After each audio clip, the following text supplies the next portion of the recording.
One of the boats that were part of a Christmas convoy to the West Philippine Sea was able to slip past through Chinese vessels that arrived at Lawak Island. Although the main ship of the Christmas convoy had to turn back, organizers said that a small supply boat managed to reach the Lawak Island. To spell out more details on this, DD India's correspondent Patrick Folk joins us live from Singapore. Patrick, good morning. Now, you've been looking at some videos of the incident posted online. Let us understand, what have you gauged so far?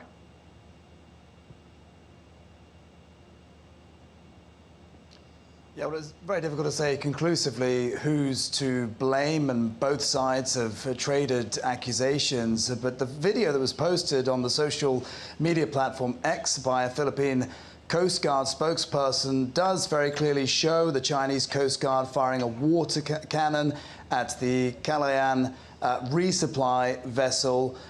And it does seem as though it is the Chinese ship that is approaching the Philippine vessel rather than the other way round.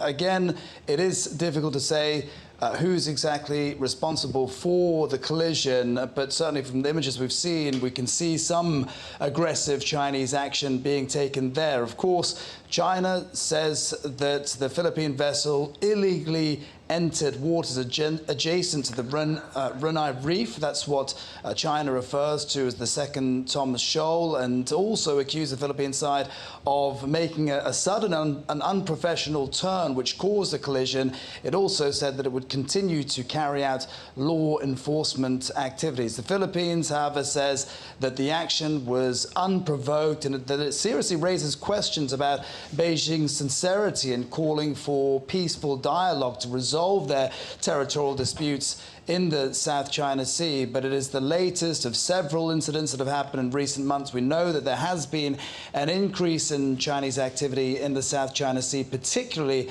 after President Xi Jinping called on forces to step up maritime enforcement in the waters. All right, Patrick, also reports say that a Christmas convoy organized by an advocacy group had to be cut short because of the latest incident. Spell out more details on this as well.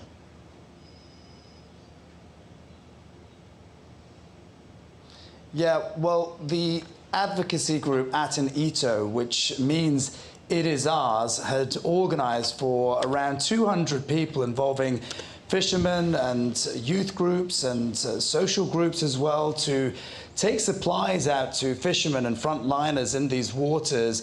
We're told that these supplies included Christmas figurines and nativity figurines as well, and they were going out to deliver these things. But this wasn't just a sort of charitable mission. It was very clearly part of the Philippines' efforts to establish its sovereignty in these disputed waters. A spokesperson for Atin Ito said that it was also to show that the Philippines wouldn't be bullied by China in the region as well.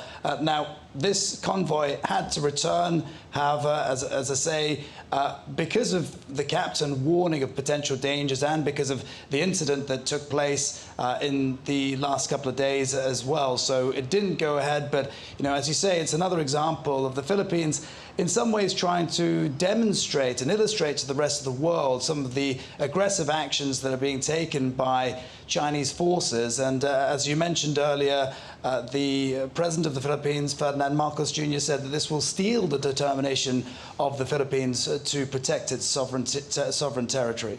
All right, Patrick, thank you for joining in with those details.